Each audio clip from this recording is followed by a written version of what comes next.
চুপচাপ সাইন কর। তোকে সাইন করতে বলেছি, তুই চুপচাপ সাইন কর, বেশি কথা বলবি না। দেখুন ম্যাডাম, স্যার যদি জানতে পারেন তাহলে আমাকে মেরেই ফেলবেন। প্লিজ আমাকে ছেড়ে দিন, আমি আপনার পায়ে ধরছি। তুই যদি সাইন না করিস তাহলে তোকে আমি এখন মেরেই ফেলবো। এটা তুই কেন বুঝতে পারছিস না? দেখ, তুই যদি এখন সাইন না করিস তাহলে আমি বাবার কাছে তোর নামে বানিয়ে বানিয়ে অনেক মিথ্যা কথা বলবো, যার জন্য বাবা ভীষণ রেগে যাবে আর তোকে তক্ষুনি চাকরি থেকে বের করে দেবেন। আর তুই তো ভালো করেই জানিস, তোকে যদি একবার চাকরি থেকে বের করে দেওয়া হয় তাহলে তোর আর তোর পরিবারের কি অবস্থা হবে। না না, প্লিজ ম্যাডাম, আপনি এমনটা করবেন না। আপনি যদি এমনটা করেন তবে স্যার সত্যি আমাকে তাড়িয়ে দেবেন। আমার পরিবারের একমাত্র আয়ের উৎস হলাম আমি।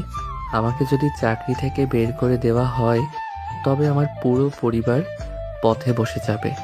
আমার বাবা অনেক অসুস্থ, তার নিয়মিত অনেক ওষুধ লাগে। টাকার অভাবে ওষুধ কিনতে না পারলে তিনি মারা যাবেন। আমার পুরো পরিবার ধ্বংস হয়ে যাবে। প্লিজ ম্যাম, আমি আপনার কাছে হাত জোড় করছি, আপনি আমার সঙ্গে এমনটা করবেন না। অ্যাক্সিডেন্টলি আমি ওইটাই চাই, যেন তোর সাথে এমনটা না হোক। এই জন্যই তোকে বারবার বলছি তুই সাইনটা করে দে। তুই যদি সাইনটা করে দিস তবে তুই তোর মতো ফ্রি আর আমি আমার মতো ফ্রি। এরপর আমি আর তোকে কোনো দিন বিরক্ত করব না। আনিকার জেদ দেখে ইভান শুকনো মুখে তাকিয়ে রইল। সে বারবার অনুরোধ করলো, আনিকা নিজের সিদ্ধান্তে অটল। আনিকা বুঝিয়ে দিল ইভান সই না করলে তাকে ধ্বংস করতে সে দ্বিতীয়বার ভাববে না। নিরুপায় ইভান কাঁপা কাঁপা হাতে কলম ধরল। ম্যাডাম, আমি সই করছি, কিন্তু এর পরিণাম যদি খুব খারাপ হয় তবে আমি নিজেকে ক্ষমা করতে পারবো না। আপনি নিজের জেদ পূরণ করতে গিয়ে আমার জীবনটা নিয়ে চিনিমিনি খেলছেন। ওইসব নীতি বাক্য তোর কাছে রাখ, তাড়াতাড়ি সই কর। ইভান অবশেষে বিয়ের রেজিস্ট্রি পেপারে সই করে দিল। আনিকার চোখে মুখে তখন এক পৈশাচিক জয়ের আনন্দ। সে জানতো ইভানের দুর্বল জায়গাটা কোথায়, আর ঠিক সেখানে সে আঘাত করেছে। রেজিস্ট্রির কাজ শেষ হতেই আনিকা কাগজগুলো গুছিয়ে নিল। এই তো লক্ষ্মী ছেলের মতো কাজ করেছিস। এখন শোন, এই কথা যেন এই রুমের বাইরে না যায়, বিশেষ করে বাবার কানে যেন এক ফোঁটাও না পৌঁছায়। যদি পৌঁছায় তবে তোর ওই অসুস্থ বাবার মুখটা মনে রাখিস। আমি কাউকে কিছু বলবো না ম্যাম, কিন্তু লুকানো কি সব সময় সম্ভব? স্যার যদি কোনোভাবে সন্দেহ করেন? সেটা আমি বুঝবো। তোকে যা বলা হয়েছে শুধু ততটুকুই করবি। এখন গাড়ি বের কর, আমাকে বাড়ি নিয়ে চল।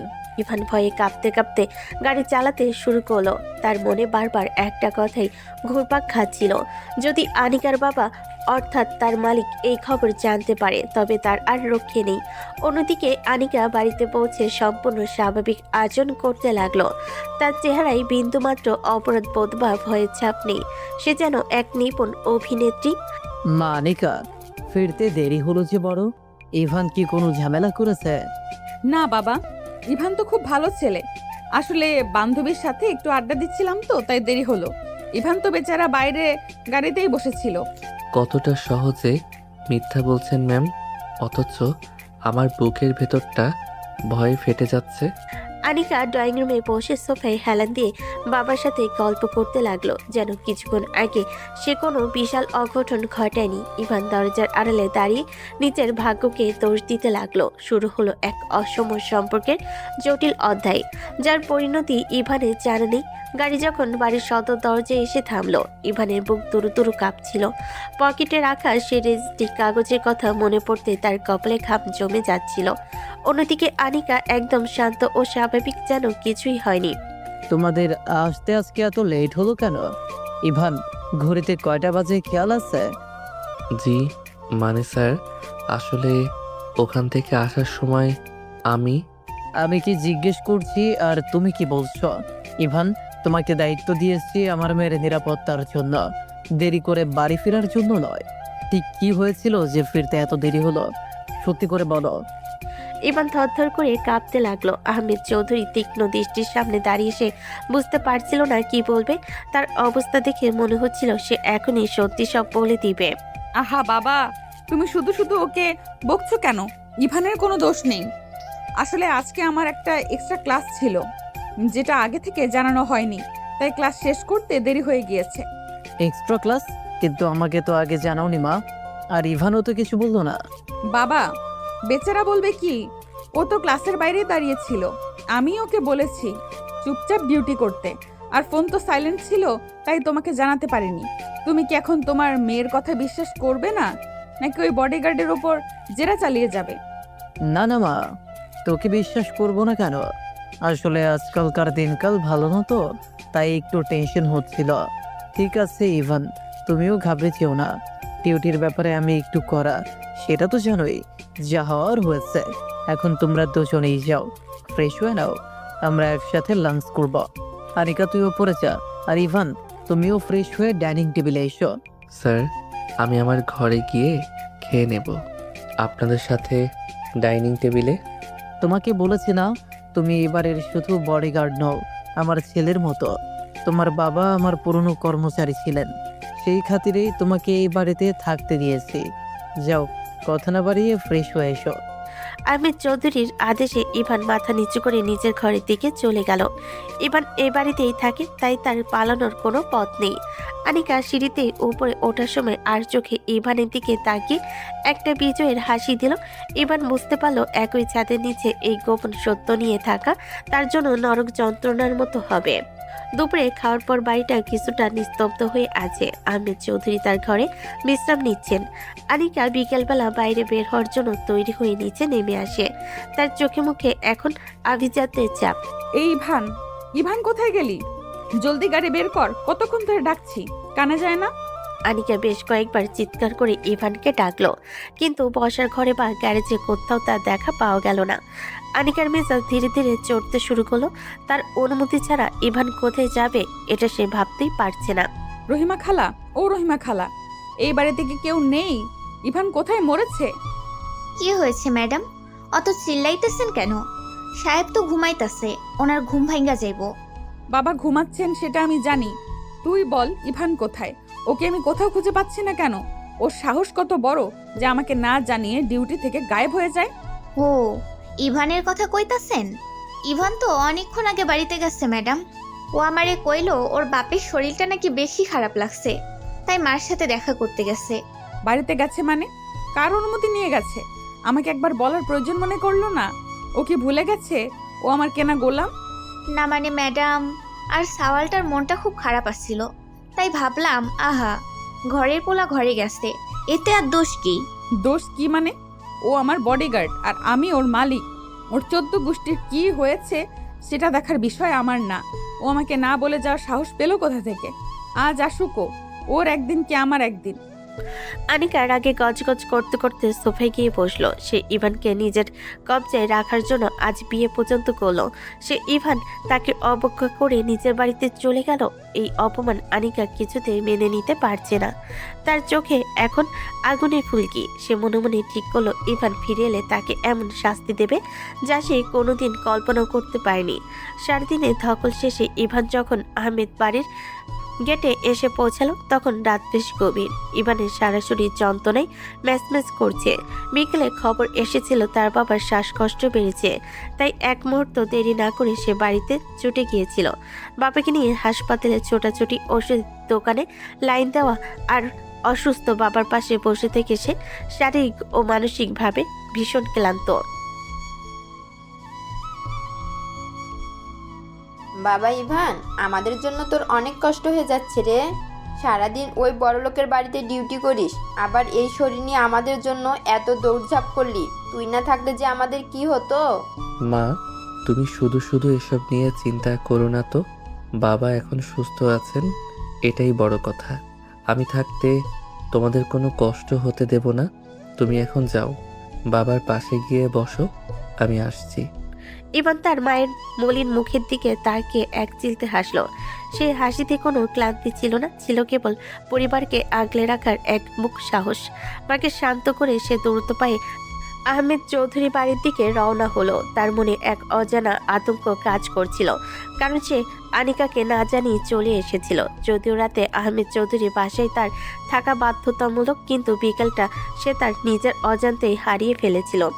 ইভান চোরের মতো পা ফেলে নিজের ঘরে ঢুকলো। ঘরটা ঘুটঘুটে অন্ধকার। সে ভাবলো হয়তো বাড়ির সবাই ঘুমিয়ে পড়েছে। ইভান দেওয়ালের সুইচ বোর্ডের দিকে হাত বাড়াতে গিয়েও থেমে গেল। তার মনে হলো রুমের ভেতর কেউ একজন বসে আছে। অন্ধকারে সে আপচে একটা অপয় বিছানার উপর বসে থাকতে দেখলো। ভয়ে ইভানের বুক ধরপড় করতে শুরু করলো। সে কাঁপা কাঁপা হাতে লাইটের সুইচটা টিপলো। ম্যাম, আপনি আপনি এখানে এই অন্ধকারে এভাবে বসে আছেন কেন? আমি তো ভয় পেয়ে গিয়েছিলাম। লাইট জ্বলতেই ইভান দেখতে পেল আনিকা তার বিছানার উপর পা ভাঁজ করে বসে আছে। আনিকার পরনে বাইরে যাওয়ার পোশাক, হাতে দামি পার্স। তার চোখ দুটো রাগে লাল হয়ে আছে আর জল শক্ত হয়ে আছে তীব্র আক্রোশে। আনিকার এমন রুদ্রমূর্তি দেখে ইভানের কথা আটকে গেল। তুই ফিরেছিস? আমি তো ভেবেছিলাম তুই হয়তো তোর ওই ভিখারি বাবার সেবা করতে করতে আমার কথা ভুলেই গেছিস। সরি ম্যাম, আসলে বাবার অবস্থা খুব খারাপ হয়ে গিয়েছিল। আমি ভেবেছিলাম আপনি তো সচরাচর বিকেলে বের হন না, তাই এই সুযোগে বাবাকে একটু ডাক্তারের কাছে নিয়ে গিয়েছিলাম। আমি সত্যিই খুব দুঃখিত। শাট আপ, চুপচাপ থাকবি। আমি কখন বের হব আর কখন হব না সেটা তুই ঠিক করার কে? তুই আমার বডিগার্ড। তোর কাজ হলো 24 ঘন্টা আমার ছায়ার মতো থাকা। তুই আমাকে না বলে যাওয়ার সাহস কোথা থেকে পেলি? তোর জন্য আজ আমার বান্ধবীদের সাথে পার্টিটা মিস হয়ে গেল। ম্যাম, আমাকে মাফ করে দিন। আর কখনো এমনটা হবে না। আমি আসলেও বুঝতে পারিনি আপনি বের হবেন। প্লিজ ম্যাম, এবারের মতো ক্ষমা করে দিন। তোর ক্ষমা কি আমার নষ্ট হওয়ার সময়টা ফিরিয়ে দেবে?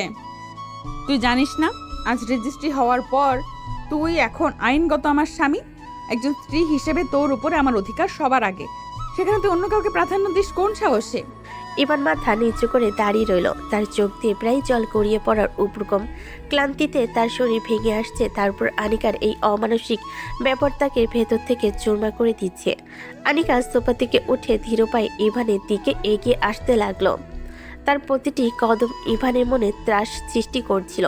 আনিকা ইভানের একদম সামনে এসে দাঁড়ালো এবং ইভানের শার্টের কলারটা শক্ত করে ধরলো। তুই কি ভেবেছিস তোর এই কান্নাকাটি বা সরে বলা দেখে আমি গলে যাব? একদম না। তুই আমাকে অপমান করেছিস, আমাকে অপেক্ষা করিয়েছিস।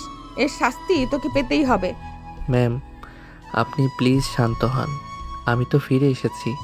এখন যদি আপনার কোথাও যেতে হয়, আমি এখনই গাড়ি বের করছি।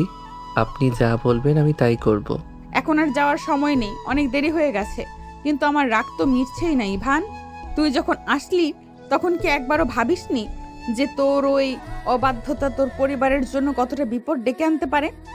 আনিকা ইভানের খুব কাছে চলে এলো। ইভান দেওয়ালে পিঠ ঠেকিয়ে দাঁড়িয়ে আছে আর আনিকা তার চোখে চোখ রেখে তীক্ষ্ণ দৃষ্টিতে তাকিয়ে আছে। ইভানের নিঃশ্বাস বন্ধ হয়ে যাবার উপক্রম হলো। আনিকার গায়ের উগ্র পারফিউমের গন্ধ আর তার রাগের চাহনি মিলে এক শ্বাসরুদ্ধকর পরিবেশ তৈরি হলো। ইভান বুঝলো আজকের রাতটা তার জন্য মোটেও সহজ হবে না। ঘরের নিস্তব্ধতায় ইভানের হৃৎপিণ্ডের ধকধক শব্দ পরিষ্কার শোনা যাচ্ছিল। আনিকা ইভানের শার্টের কলার ধরে তাকে দেওয়ালের সাথে এমনভাবে চেপে ধরেছে যে দুজনের শরীরের মাঝে এক চুল পরিমাণ দূরত্ব অবশিষ্ট নেই। রাগে ফোঁস করতে করতে থাকা আনিকা হঠাৎ করে শান্ত হয়ে গেল। ইভানের পরিশ্রান্ত চোখ আর তার এই ফর্সা মুখে বিন্দু বিন্দু জমে থাকা গামের দিকে তাকিয়ে আনিকার ভেতরে কি যেন একটা ঘটে গেল। সে এক অদ্ভুত ঘোরের মধ্যে তলিয়ে যেতে শুরু করলো। ম্যাডাম, আপনি এভাবে তাকিয়ে আছেন কেন? আমি তো বললাম আমি সরি। আমাকে যেতে দিন প্লিজ। তুই জানিস তুই যখন ভয় পাস তখন দেখতে কতটা মায়াবী লাগে। এই যে তোর চোখের মণিগুলো কাঁপছে, এগুলো দেখতে আমার বেশ লাগছে। ম্যাডাম, আপনি কি সুস্থ আছেন? এসব কি বলছেন আপনি? আনিকা কোনো উত্তর দিল না। তার দৃষ্টি এখন আটকে গেছে ইভানের ঠোঁটের ওপর। ইভানের পাতলা আর হালকা গোলাপি রঙের ঠোঁট দুটো ভয়ে কাঁপছিল। আনিকা যেন নিজের উপর নিয়ন্ত্রণ হারিয়ে ফেল। সে ধীর গতিতে তার মুখটা ইভানের মুখের কাছে নিয়ে এলো। ইভান বুঝতে পারল কিছু একটা ঘটতে চলেছে। সে ঘাড় ঘুরিয়ে নিজেকে বাঁচানোর চেষ্টা করলো, কিন্তু পারল না। আনিকা ইভানের চিবুক ধরে নিজের দিকে ফেরালো এবং সরাসরি ইভানের ঠোঁটে নিজের ঠোঁট ডুবিয়ে দিল। এই আশঙ্কিক ছোঁয়ায় ইভান যেন বিদ্যুৎ স্পৃষ্ট হলো। সে দুহাত দিয়ে আনিকাকে সরিয়ে দেওয়ার চেষ্টা করলো, কিন্তু আনিকা তাকে আরো শক্ত করে জাপটে ধরলো। এক গভীর আর দীর্ঘ চুম্বনে আনিকা তার সারাদিনের সব রাগ আর অভিমান যেন ধুয়ে মুছে ফেলল। ইভান একসময় নিস্তেজ হয়ে গেল, তার প্রতিরোধের শক্তি ফুরিয়ে এলো, ঘরের বাতাস ভারী হয়ে উঠল দুজনে এলোমেলো নিঃশ্বাসের শব্দে। দীর্ঘ সময় পর আনিকা যখন নিজেকে সরিয়ে নিল তখন দুজনের অবস্থা শোচনীয়। ম্যাডাম, আপনি এটা কি করলেন? আপনি কি একবারও ভাবলেন না এখন যদি কেউ দরজা খুলে ভেতরে চলে আসতো, কেউ যদি দেখে ফেলতো, তবে আমরা কারোর কাছে মুখ দেখাতে পারতাম না? অনেক হয়েছে ইভান, একদম নীতি কথা শোনাবি না আমাকে। এই বাড়িতে কার এত বড় সাহস যে আমার ঘরে না বলে ঢুকবে? আর কেউ দেখলেই বাকি। আপনি কি ভুলে যাচ্ছেন আমি আপনার বেতনভুক্ত একজন সামান্য বডিগার্ড মাত্র? আপনার বাবা জানলে আমাকে জ্যান্ত কবর দেবে। তুই মনে হয় বেশি ভুলে যাচ্ছিস। আজ দুপুরে আমরা বিয়ে করেছি, তুই এখন আমার আইনগত স্বামী। আমার নিজের ঘরে আমার নিজের বরের সাথে আমি যা খুশি তাই করব। এখানে কার বলার কি আছে? আপনি তো এই বিয়েটা জোর করে করিয়েছেন। আপনি তো আমাকে ঘৃণা করেন বলে জানতাম। তাহলে এখন এসব নাটক করার মানে কি? ঘৃণা করি বলেই তো তোকে এভাবে কষ্ট দিচ্ছি। তুই আমার মর্জির বাইরে এক পাও ফেলতে পারবি না। আমি তোকে আদর করব নাকি চাবুক মারবো সেটা দেখার দায়িত্ব তোর না। আমি যা চাইবো তোকে তাই সইতে হবে। আজ তুই আমাকে না বলেই বাড়ি গিয়েছিলি, এর শাস্তি এটা। আপনি মানুষ নাকি পাথর? এক মুহূর্ত আগে আপনি আমার সাথে অমন আচরণ করলেন, আর এখন আবার এত খারাপভাবে কথা বলছেন। আমি আসলেও আপনাকে চিনতে ভুল করেছি। তোকে চেনার সুযোগ আমি দেবও না। এখন আমার সামনে থেকে বিদায় হ, নিজের ঘরে যা। আর মনে রাখিস, কাল থেকে যেন 1 মিনিটও দেরি না হয়। আর শোন, আজ যা হলো সেটা নিয়ে যদি একটা শব্দ করিস তবে তোর বাবার ওষুধের টাকা আমি বন্ধ করে দেব। ইভান মাথা নিচু করে ঘর থেকে বেরিয়ে গেল। তার ঠোঁটে এখনো আনিকার লিপস্টিকের দাগ আর সেই উষ্ণ ছোঁয়া লেগে আছে। সে বুঝতে পারল না সে কি কোনো স্বপ্ন দেখলো নাকি এক ভয়ঙ্কর বাস্তব তার সামনে দাঁড়িয়ে। আনিকার এই রূপ তাকে যেন মুগ্ধ করেছে, তেমনি আতঙ্কে তার বুক কাঁপিয়ে দিয়েছে। আনিকা দরজার দিকে তাকিয়ে বাঁকা হাসলো। তার শিকার এখন পুরোপুরি তার নেশায় বন্দি। ঘরের ভেতর ইভান একদম বোবা হয়ে দাঁড়িয়ে রইল। আনিকা তাকে ছেড়ে দিয়ে কিছুটা দূরে গিয়ে দাঁড়ালো। তার চোখে মুখে এখন রাগের বদলে এক ধরনের দুষ্টুমি খেলা করছে। সে নিজের ওনাটা ঠিক করে ইভানের লাল হয়ে যাওয়া মুখের দিকে তাকিয়ে শব্দ করে হাসলো।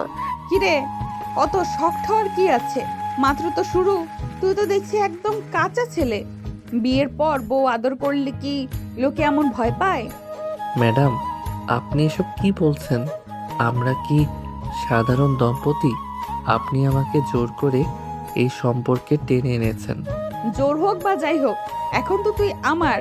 শোন ইভান, তোকে দেখতে না আসলেও বেশ লাগে। এই যে তুই এখন লজ্জায় আমার দিকে তাকাতে পারছিস না, এটাই আমার সার্থকতা। রাতের বেলা স্বপ্নে আবার এই সিনটা দেখে খুব নষ্ট করিস না যেন। এখন যা, কাল সকালে জলদি রেডি হয়ে যাস, আমাকে ইউনিভার্সিটিতে নিয়ে যেতে হবে। আনিকা হাসতে হাসতে ঘর থেকে বেরিয়ে গেল। ইভান অনেকক্ষণ ওই অন্ধকার ঘরে দাঁড়িয়ে নিজের ভাগ্যকে দোষ দিতে লাগলো। সারা রাত তার দু চোখের পাতা এক হলো না। সকালে ঠিক সময় ইভান গাড়ি বের করে আনিকার জন্য অপেক্ষা করতে লাগলো। আনিকা চশমা চোখে দিয়ে রাজকন্যার মতো এসে গাড়িতে বসলো। সারাটা পথ সে ইভানের দিকে তাকিয়ে মিটিমিটি হাসছিল, যা ইভানকে আরো অস্বস্তিতে ফেলে দিচ্ছিল। ইউনিভার্সিটিতে পৌঁছে আনিকা ক্লাসে চলে গেল আর ইভান বাইরে করিডোরে দাঁড়িয়ে রইল। ক্লাস শেষ করে আনিকা যখন তার বান্ধবী মাহিয়ার সাথে বের হয়ে এলো তখন ইভান তাদের থেকে কিছুটা দূরে দাঁড়িয়েছিল। রোদে ইভানের শার্টটা শরীরের সাথে হালকা লেগে আছে আর তার গম্ভীর চেহারাটা সত্যি নজর কাড়ার মতো ছিল। ওরে বাবা, আনিকা, ওই যে তোর বডিগার্ড ইভান দাঁড়িয়ে আছে না? বিশ্বাস কর, ও আজকে যা লাগছে না, পুরাই আগুন। তোর বডিগার্ডটা কিন্তু আসলেই জোস, সেই লেভেলের হট। কি বললি তুই? বলছি যে ওর যে বডি আর লুক, যে কোনো মেয়ে প্রেমে পড়ে যাবে। আমার তো এখনই ওর সাথে প্রেম করতে ইচ্ছে করছে। সত্যি বলছি রে, তোর যদি কোনো আপত্তিকর না থাকে তবে আমি ওকে একটু ট্রাই করে দেখতাম। বডিগার্ডদের সাথে রোম্যান্স করা নিশ্চয়ই অনেক থ্রিলিং হবে। মাহিয়ার কথা শুনে আনিকার মেজাজ মুহূর্তের মধ্যে বিকে গেল। নিজের অধিকারে থাকা জিনিসের ওপর অন্য কেউ নজর দিচ্ছে, এটা সে কোনোভাবেই সহ্য করতে পারছে না। কি পাগল হয়ে গেছিস মাহিয়া? তুই জানিস তুই কার কথা বলছিস? ও সামান্য একটা বডিগার্ড মাত্র, আমাদের বাসার বেতনভুক্ত কর্মচারী। ওর সাথে প্রেম করার চুক্তি তোর মাথায় আসে কিভাবে? আরে আজকাল এসব চলে, তো লোকে তো ও হিরোদেরও হার মানায়, তাতে বডিগার্ড হলে সমস্যা কি? অনেক সমস্যা আছে। খবরদার মাহিয়া, ওর দিকে নজর দিবি না। ওর সাথে প্রেম তো দূরের কথা, তুই ওর ধারে কাছেও যাওয়ার চেষ্টা করবি না। ও শুধু নিজের কাজ করবে, এর বাইরে কোনো পরিচয় নেই। ও আমার বাড়ির চাকর, আর চাকরই থাকবে। আনিকা গজগজ করতে করতে ইভানের দিকে এগিয়ে গেল। মাহিয়া বুঝতে পারলো না আনিকা হঠাৎ এত বেশি কেন রিয়াক্ট করলো। ইভানের কাছে গিয়ে আনিকা তাকে ধমক দিয়ে গাড়ির চাবি চাইলো এবং নিজে ড্রাইভ করার কথা বলে ইভানকে পিছনের সিটে বসতে হুকুম দিল। ইভান বুঝতে পারলো না মাহিয়ার সাথে কথা বলার পর আনিকা কেন আবার খেপে গেল। মাহিয়ার কথা শুনে আনিকার ভেতরে ঈর্ষাই জ্বলে উঠল। সে গজগজ করতে করতে ইভানের সামনে গিয়ে দাঁড়ালো। ইভান তখন গেটের সামনে শান্ত হয়ে দাঁড়িয়েছিল। আনিকাকে এভাবে রেগে এগিয়ে আসতে দেখে সে কিছুটা ঘাবড়ে গেল। এই যে নবাবজাদা, তোর সমস্যা কি বলতো? তুই কেন সবসময় এভাবে সেজে গুজে ফিটফাট হয়ে থাকিস? কিসের জন্য এত ঢং তোর? ম্যাডাম, মানে আমি আবার কখন সাজলাম? আমি তো সব সময় যেমন থাকি তেমনই আছি। কোনো সমস্যা হয়েছে? সমস্যা হবে না মানে? ইউনিভার্সিটিতে সব মেয়েরা তোর দিকে নজর দিচ্ছে। তুই কি এখানে চাকরি করতে আসিস নাকি মেয়েদের মন জয় করতে আসিস? একদম সাধারণ হয়ে থাকতে পারিস না? সব সময় এমন ফিটফাট হয়ে হিরো সেজে থাকার দরকার কি তোর? ইভান আনিকার এমন অদ্ভুত কথা শুনে একদম আকাশ থেকে পড়ল। সে নিজের সানগ্লাসটা চোখ থেকে খুলে পকেটে রাখলো এবং অবাক হয়ে আনিকার দিকে তাকিয়ে রইল। আনিকার চোখে মুখে তখন অন্যরকম এক অস্থিরতা। ম্যাডাম, আপনি কি ঠিক আছেন? আমি তো শুধু আমার ইউনিফর্ম আর এই সানগ্লাসটা পরেছি যাতে রোদে চোখ ঠিক থাকে। আপনি হঠাৎ এসব কথা কেন বলছেন আমি বুঝতে পারছি না। আমার সাজগোজ নিয়ে তো আপনার আগে কোনো সমস্যা ছিল না। এখন সমস্যা হচ্ছে। তুই বেশি কথা বলবি না, যা বলছি তা কানে নিবি। এখন আয় আমার সাথে, আমি ক্যান্টিনে যাব। একদম আমার পেছনে পেছনে থাকবি। আনিকা গটগট করে হেঁটে ক্যান্টিনের দিকে চলে গেল। ইভান বাধ্য হয়ে তার পেছন পেছন হাঁটতে লাগলো। ক্যান্টিনে গিয়ে আনিকা একটা টেবিল দখল করে বসলো এবং দামি কিছু খাবার অর্ডার দিল। ইভান সবসময় যেমন করে আজও তেমনি আনিকার চেয়ারের পাশে হাত জোর করে গম্ভীর মুখে দাঁড়িয়ে রইল। এই যে মূর্তির মতো দাঁড়িয়ে আছিস কেন? বস এখানে। না ম্যাডাম, আমি ঠিক আছি। আমি দাঁড়িয়েই থাকি, আপনি আরাম করে খান। তোকে কি আমি জিজ্ঞেস করেছি তুই ঠিক আছিস কিনা? তোকে বসতে বলেছি, চুপচাপ এই চেয়ারে বস। এভাবে খাম্বার মতো দাঁড়িয়ে না থেকে বসতে পারিস না? লোকে দেখলে কি ভাববে? ম্যাডাম, আপনি প্লিজ বোঝার চেষ্টা করুন। আপনার সাথে এক টেবিলে বসে খাবার খাওয়ার মতো যোগ্যতা আমার নেই। আমি আপনার বডিগার্ড, আর আপনি এই কলেজের সব থেকে ধনী ঘরের মেয়ে। লোকে দেখলে উল্টো আপনার বদনাম করবে। আবার যোগ্যতা নিয়ে কথা বলছিস? তোকে কতবার বলবো যে তোর কি যোগ্যতা আছে বা নেই সেটা বিচার করার মালিক আমি। আমি জানতে চাইনি তোর যোগ্যতা আছে কি না। আমি তোকে বসতে বলেছি, এটাই শেষ কথা। তোর এই যোগ্যতা নেই, নাটকটা বন্ধ কর আর জলদি বস। আনিকার প্রচন্ড রাগ দেখে ইভান আর না করার সাহস পেল না। সে খুব ভয়ে ভয়ে চেয়ারটা টেনে আনিকার উল্টো পাশে বসলো। ক্যান্টিনের অন্য ছাত্রছাত্রীরা তাদের দিকে তাকিয়ে ফিসফিস করতে লাগলো। ইভান মাথা নিচু করে রইল, কিন্তু আনিকা খুব আয়েশ করে বসে ইভানের দিকে তাকিয়ে রইল। তার চোখে এখন এক ধরনের জেদ আর অধিকারবোধ কাজ করছে। ইউনিভার্সিটির ক্লাস শেষ করে আনিকা যখন করিডোর দিয়ে হেঁটে আসছিল তখন তার চোখে মুখে এক ধরনের চপলতা কাজ করছিল। গেটের কাছে দাঁড়িয়েছিল তাদের ফ্যামিলি, ড্রাইভার আর পাশে ইভান। সাধারণত ড্রাইভার গাড়ি চালায় আর ইভান সামনের সিটে বসে পাহারা দেয়, কিন্তু আজ আনিকার পরিকল্পনা একদম আলাদা। সে ধীর পায়ে গাড়ির কাছে এসে দাঁড়ায়। ড্রাইভার কাকা, আপনি আজকে কাজ শেষ করে ছুটি নিয়ে নিতে পারেন। আপনি এই টাকাটা রাখুন, বাইরে থেকে ভালো কিছু নাস্তা করে তারপর বাড়ি চলে যান। আজকে গাড়ি ইভান চালাবে। কিন্তু ম্যাডাম, সাহেব তো আমাকে বলে দিয়েছেন আপনাকে সাবধানে বাড়ি পৌঁছে দিতে। ইভান তো বডিগার্ড, ও গাড়ি চালালে যদি কোনো সমস্যা হয়। আমি বলছি তো কোনো সমস্যা হবে না, আপনি এখন আসতে পারেন। ড্রাইভার কাঁচুমুচু মুখে টাকাটা নিয়ে চলে গেল। ইভান একদম অবাক হয়ে আনিকার দিকে তাকিয়ে রইল। সে বুঝতে পারছিল না আনিকা হঠাৎ করে ড্রাইভারকে কেন ছুটি দিয়ে দিল। আনিকা কোনো কথা না বলে নিজে গিয়ে ড্রাইভিং সিটের পাশের সামনে সিটটাতে ধপাস করে বসলো। কি রে, এভাবে হা করে তাকিয়ে আছিস কেন? জলদি ড্রাইভিং সিটে বস, আমাকে বাড়ি নিয়ে চল। ম্যাডাম, আপনি কি একবারও ভেবে দেখেছেন আপনি কি করছেন? লোকজন দেখলে কি বলবে? আপনার ফ্যামিলি ড্রাইভার থাকতে আমি গাড়ি চালাচ্ছি আর আপনি আমার পাশে বসে আছেন।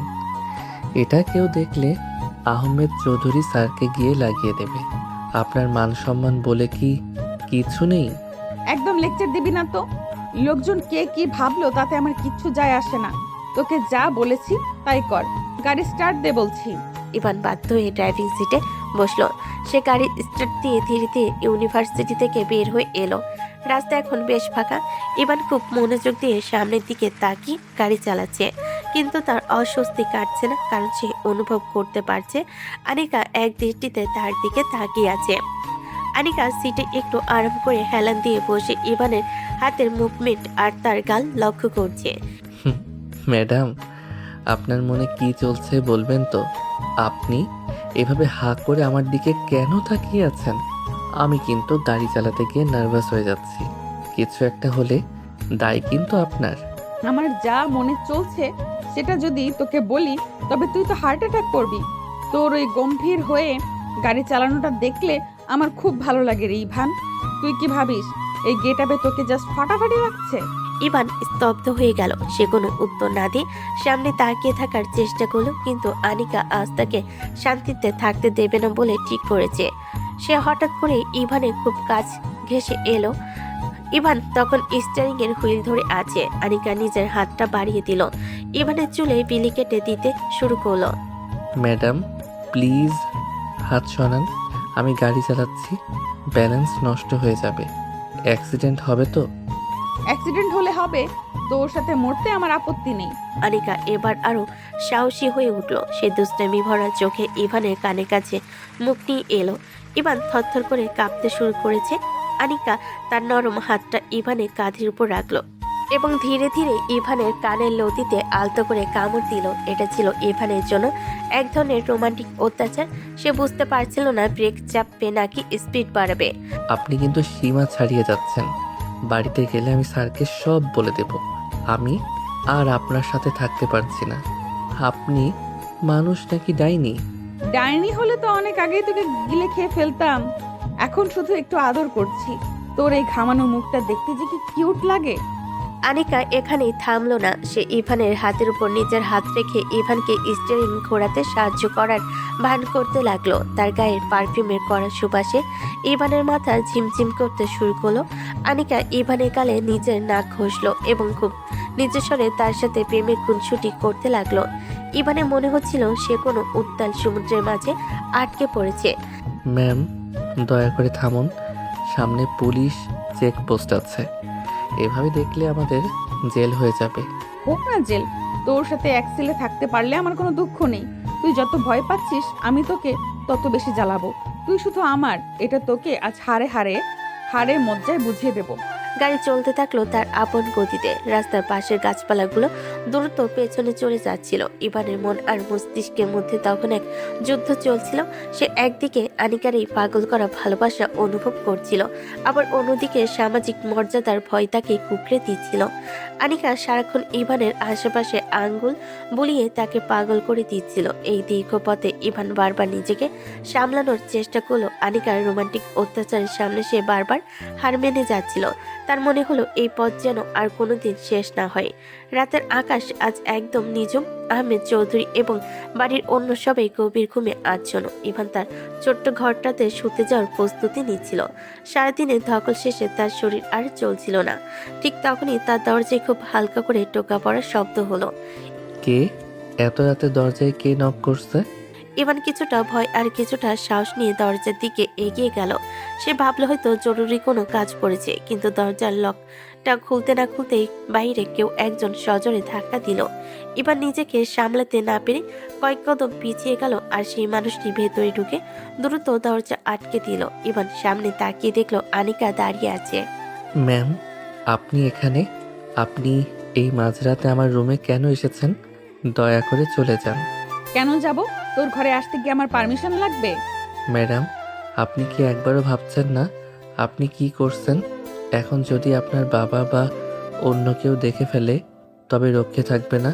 আহমেদ চৌধুরী স্যার যদি জানতে পারেন আমি আপনার সাথে এই ঘরে আছি তবে তিনি আমাকে মেরেই ফেলবেন। প্লিজ ম্যাম, আমার উপর দয়া করুন। আপনি নিজের ঘরে ফিরে যান। চুপ কর একদম। আর একটা কথাও যদি বাড়ির লোকের ভয় দেখাস তবে তোকে আমি মেরে ফেলবো। আপনি কেন বুঝতে চাইছেন না? আমি একজন সামান্য বডিগার্ড মাত্র। আমাদের মাঝখানে অনেক ব্যবধান। আপনি এভাবে ঝুঁকি নিলে আমার জীবনটা ধ্বংস হয়ে যাবে। তোর জীবন ধ্বংস হবে কি না, কি গড়ে উঠবে সেটা আমি ঠিক করব। তুই কি ভেবেছিস তুই আমার থেকে এইভাবে মুক্তি পাবি? তুই এখন আমার আইনগত বর, আর একজন বউ তার বরের ঘরে আসবে এতে কার কি বলার আছে? ম্যাম, আপনি প্লিজ পাগলামি করবেন না। আপনি জানেন আমাদের এই বিয়ের কোনো ভিত্তি নেই। আপনি শুধু আমাকে বিপদে ফেলার জন্য এইসব করছেন। তুই যদি আর একবারও আমাকে বাইরে যেতে বলিস তবে আমি এক্ষুনি গলা ফাটিয়ে চিৎকার শুরু করব। আমি বলবো যে তুই আমাকে তোর ঘরে জোর করে ধরে এনেছিস। তখন দেখবি বাবা এসে তোকে জ্যান্ত কবর দেয় কিনা। ম্যাম, আপনি এত নিষ্ঠুর কিভাবে হতে পারেন? আপনি তো জানেন আমি এমন কিছুই করিনি। দয়া করে আমার সাথে এমন অন্যায় করবেন না। অন্যায় কি নেই সেটা কাল দেখা যাবে। এখন চুপচাপ দাঁড়িয়ে থাক। তুই যত ভয় পাচ্ছিস আমার তত বেশি মজা লাগছে। তোর কপালে ঘাম জমছে, তোর কপালে ঘাম জমছে। দেখ তুই কি আমাকে এতই ভয় পাস? আনিকা কোমরে হাত দিয়ে খুব দুষ্ট একটা হাসি দিল। ইভান একদম চুপসে গেল। সে বুঝতে পারেনি আনিকা যা বলেছে তা করে ফেলতে পারে। ইভান একদম অসহায় বোধ করতে লাগলো। সে দেওয়ালে পিঠ থেকে স্থির হয়ে দাঁড়িয়ে রইল আর আনিকা তার দিকে মায়াবী কিন্তু জেদি চোখে তাকিয়ে রইল। রাতের নিস্তব্ধতায় ইভানের বুকে ধক ধক শব্দটা যেন আরো স্পষ্ট হয়ে উঠল। ঘরের ভেতরকার পরিবেশটা মুহূর্তেই বদলে গেল। ছোট্ট একটা ঘর যেখানে শুধু একটা মাত্র হালকা পাওয়ারের লাইট জ্বলছে। সেই মৃদু আলোতে আনিকাকে আজ বেশি মায়াবী আর ভয়ঙ্কর সুন্দরী লাগছে। আনিকা সোজা গিয়ে ইভানের একদম সামনে দাঁড়ালো। তার চোখে এক অদ্ভুত নেশা, যেন সে আজ অন্য কোনো জগতে আছে। এবার নিজেকে দেওয়ালের সাথে মিশিয়ে দেওয়ার চেষ্টা করছে, কিন্তু পালানোর কোনো পথ নেই। ম্যাম, আপনি প্লিজ একটু দূরে সরুন। আমি এভাবে তাকিয়ে থাকলে আমি ঠিক থাকতে পারছি না। আপনি তো জানেন আমাদের পরিচয়টা কি। অন্তত নিজের সম্মানের কথা ভাবুন। তুই আমার সম্মানের চিন্তা না করে নিজের চিন্তা কর। আমি তোকে অনেকবার বলেছি আমার সামনে নিজেকে বডিগার্ড প্রমাণ করার চেষ্টা করবি না। তুই এখন আমার স্বামী, আর আমি তোকে আজ শাসন করতে আসিনি। কিন্তু ম্যাম, এসব ঠিক হচ্ছে না। আমি তো আপনার কেনা গোলাম নই। একটা সম্পর্ক তো জোর করে হয় না। আপনি যা করছেন তা অন্যায়। অন্যায়? তুই জানিস না আনিক আহমেদ চৌধুরী যা করে সেটা এবারের নিয়ম। তোকে আমি সই করতে বলেছিলাম, তুই করেছিস। এখন আমি যা করব তোকে সেটা মেনে নিতে হবে। একদম কথা বলবি না বলে দিলাম। কোনো কৈফিয়ত আমি তোকে দেব না। আনিকার এক মুহূর্ত দেরি করলো না। সে ইভানের কলা ধরে তাকে নিজের দিকে টেনে নিল। ইভান লম্বার সুটাম দেহের অধিকারী হলো। আনিকার এই মারকুটে রোমান্টিক আচরণের সামনে সে যেন অসহায় হয়ে পড়ল। আনিকা তার নরম হাত ইভানের খালি বুকের উপর রাখলো। ইভানের শরীরের উত্তাপ আনিকাকে আরো বেশি উত্তেজিত করে তুলল। সে ইভানের চোখে চোখ রেখে তার গভীর দৃষ্টি দিয়ে ইভানকে প্রায় বরফ করে ফেল। ম্যাম, দয়া করুন, আমি আর পারছি না। আপনি এভাবে কাছে আসলে আমার নিজেকে নিয়ন্ত্রণ করা অসম্ভব হয়ে পড়বে। আমি তো সেটাই চাই। তুই কেন বুঝছিস না যে আমি তোকে পাগল করতে চাই? তোর এই গম্ভীর ভাবটা আমি আজ একদম চুরমার করে দেব। আনিকা হঠাৎ ইভানের ঠোঁটে নিজের ঠোঁট চেপে ধরল। ইভান প্রথমে নিজেকে ছাড়িয়ে নিতে চাইলো আনিকার পাগলামির কাছে সে হার মেনে গেল। সে অনুভব করলো আনিকার হাতের স্পর্শ তার পিঠে আর চুলে খেলা করছে। ইভান আর নিজেকে সামলাতে পারল না। সে তার শক্তিশালী বাহু দিয়ে আনিকাকে জড়িয়ে ধরল। এবার ইভান আর নিজেকে বডিগার্ড হিসাবে নয়, একজন পুরুষ হিসাবে জাহির করতে শুরু করলো। সে আনিকাকে বিছানায় শুয়ে দিয়ে তার উপর ঝুঁকে পড়ল। আপনি কি সত্যিই চান আমি আমার সব সীমা ভুলে যাই? একবার যদি আমি নিজেকে হারিয়ে ফেলি তবে কিন্তু আর ফেরার পথ থাকবে না। আমি তো পথ ছাড়তে আসিনি ইভান, আমি তোর মাঝে হারিয়ে যেতে এসেছি। তুই আজ আমাকে তোর ভালোবাসার জোর দেখা। ইভান আনিকার দুহাত মাথার উপরে শক্ত করে চেপে ধরল। আনিকার তার ছটপটের শরীরের সব শক্তি দিয়ে ইভানকে অনুভব করতে লাগলো। ইভান আনিকার কানে কাছে গিয়ে খুব নিচু স্বরে গভীর কিছু কথা বলতে লাগলো, যা শুনে আনিকার শরীরের প্রতিটি লোমকূপ জেগে উঠল। ইভান আনিকার ঘাড়ে আর গলায় নিজের মুখ ডুবিয়ে দিল। আনিকা যন্ত্রণায় আর সুখে চোখ বন্ধ করে ফেল। তাদের দুজনের শরীরে ঘাম যেন একে অপরের সাথে মিশে একাকার হয়ে যাচ্ছিল। ইভান আর কোনো বাধা মানল না। সে পাগলের মতো আনিকার প্রতিটি ভাঁজে নিজের অধিকার প্রতিষ্ঠা করতে লাগলো। আপনি আমাকে শেষ করে দিলেন ম্যাম। আপনি কি জানেন আপনার এই জেদ আমাকে কতটা পাগল করে দিচ্ছে? আমি আজ সব নিয়ম ভেঙে ফেলবো। ভেঙে ফেল ইভান, এই রাতটা শুধু আমাদের, কোনো বডিগার্ড না, কোনো মালিক না, শুধু আমি আর তুই। রাত যত বাড়ছে তাদের ঘনিষ্ঠতাও ততটাই বাড়ছে। ইভান বুঝতে পারল না সে কোনো জালে আটকা পড়ল। তবে এই মুহূর্তে সে আর কোনো মুক্তি চায় না। আনিকা আর ইভান দুজনই যেন একে অপরের অস্তিত্বের মাঝে বিলীন হয়ে গেল। এই দীর্ঘ গভীর রাতে বাইরের পৃথিবীটা স্তব্ধ হয়ে আছে, আর এই চার দেওয়ালের মাঝে তারা দুজন একাকার হয়ে গেল। ইভান আনিকাকে নিজের বুকের সাথে পাথরের মতো শক্ত করে চেপে ধরে রাখলো, যেন কোনোদিন সে তাকে আর ছেড়ে যাবে না। ভোরের হালকা আলোয় জানালার পর্দা ভেদ করে ইভানের ছোট্ট ঘরটাকে এসে পড়েছে। চারপাশটা একদম শান্ত। ইভানের ঘুমটা যখন ভাঙলো, সে অনুভব করলো তার বুকের উপর ভারী কিছু একটা রাখা। নিচের দিকে তাকিয়ে সে স্তব্ধ হয়ে গেল। দেখলো আনিকা একদম ছোট্ট বাচ্চাদের মতো তার বুকে মাথা রেখে নিশ্চিন্তে ঘুমিয়ে আছে। তার এলোমেলো চুলগুলো ইভানের সারা বুকে ছড়িয়ে ছিটিয়ে আছে। ইভান গভীর মায়া নিয়ে ঘুমন্ত আনিকার মুখের দিকে তাকিয়ে রইল। ঘুমিয়ে করে আনিকাকে কি যে শান্ত আর নিষ্পাপ লাগছে তা ভাষায় প্রকাশ করা কঠিন। ইভানের ভেতরে এক অদ্ভুত শিহরণ বয়ে গেল। গত রাতের প্রতিটি ঘনিষ্ঠ মুহূর্ত তার চোখের সামনে ভেসে উঠতে লাগলো। সে খুব সাবধানে, যাতে আনিকার ঘুম না ভেঙে যায়, তার কপালে সে পড়া চুলগুলো হাত দিয়ে কানের পেছনে গুজে দিল। ইভানের বুকের ভেতর তখন এক অদ্ভুত ভালো লাগা কাজ করছিল। ঠিক সেই মুহূর্তে আনিকা একটু নড়েচড়ে বসলো এবং মিটমিট করে চোখ খুলল। ইভানকে নিজের এত কাছে দেখে সে প্রথমে কিছুক্ষণ চুপ করে তাকিয়ে রইল। ইভান মনে করেছিল আনিকা হয়তো তাকে দেখে হাসবে বা ভালো কিছু বলবে। ইভান সাহস করে আনিকার আরো কাছে এগিয়ে গেল এবং পরম আবেশে তার কপালে একটি ভালোবাসার চিহ্ন এঁকে দিতে চাইল। কিন্তু ঠিক তখনই ঘটল এক অনাকাঙ্ক্ষিত ঘটনা। আনিকা প্রচন্ড জোরে ইভানকে ধাক্কা দিয়ে সরিয়ে দিল। এই কি করছিস তুই? নিজের লিমিট ক্রস করিস না ইভান। ম্যাম, আপনি সব কি বলছেন? কাল রাতে তো সব স্বাভাবিক ছিল। আমরা তো স্বামী স্ত্রী ম্যাম। আমি তো শুধু আপনাকে ভালোবেসে একটু কাছে আসতে চেয়েছিলাম। স্বামী স্ত্রী? তোর সাথে আমার কিসের স্বামী স্ত্রীর সম্পর্ক? তুই কি সত্যিই ভেবেছিস আমি তোর মতো একটা সাধারণ বডিগার্ডকে ভালোবেসে ফেলবো? তাহলে কাল রাতের সেই মুহূর্তগুলো কি ছিল? আপনি তো নিজ থেকে আমার কাছে এসেছিলেন। আপনি তো বলেছিলেন আমি আপনার স্বামী। তবে এখন কেন এমন আচরণ করছেন? শোন ইভান, তোকে আমি বিয়ে করেছি তার কারণ একটাই, যাতে তুই আমার হাত থেকে পালিয়ে যেতে না পারিস। তুই আমার সম্পত্তি, তোকে যখন যেভাবে খুশি আমি ব্যবহার করব। কাল রাতে আমার তোকে প্রয়োজন ছিল, আমার ইচ্ছে হয়েছিল, তাই তোকে ব্যবহার করেছি। তার মানে এই নয় যে তুই আমার সমান হয়ে গেছিস। তুই আমার কেনা গোলাম ছিলি আর সারা জীবন তাই থাকবি। আনিকার প্রতিটি কথায় ইভানের বুকে বিষাক্ত তীরের মতো পিচ্ছিল। সে বিশ্বাস করতে পারছিল না যে মেয়েটা কয়েক ঘন্টা আগে তার বুকে মাথা রেখে ভালোবাসার কথা বলছিল, সেই এখন এমন জঘন্য কথা বলছে। ইভানের চোখের কোণে জল জমে উঠল। সে নিজেকে খুব সস্তার অপমানিত বোধ করতে লাগলো। ব্যবহার করেছেন? আপনি আমাকে মানুষ বলে মনে করেন না? একটা পশুর সাথেও তো লোকে এমন করে না ম্যাম।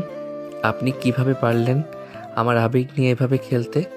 আমি আপনাকে ভালোবেসে ফেলেছিলাম ম্যাম। আমি ভেবেছিলাম আপনি বদলে গেছেন। ভালোবাসা? হাহ, ওইসব ন্যাকামি তোর মতো ছেলেদের সাজে। আমার কাছে এগুলোর কোনো দাম নেই।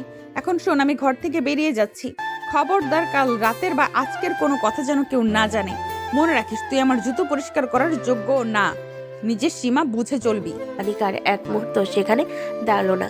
ইভানকে চরম অপমান আর অবজ্ঞার সাগরে ভাসিয়ে দিয়ে সে ঘর থেকে কটকট করে বেরিয়ে গেল। ইভান মেঝের উপর ধপাস করে বসে পড়ল। তার মনে হচ্ছে তার পৃথিবীটা উলটপালট হয়ে গেছে। সে যাকে নিজের সবটুকু দিয়ে আপন ভেবেছিল, সে তাকে শুধু প্রয়োজনীয় বস্তু হিসেবে ব্যবহার করেছে।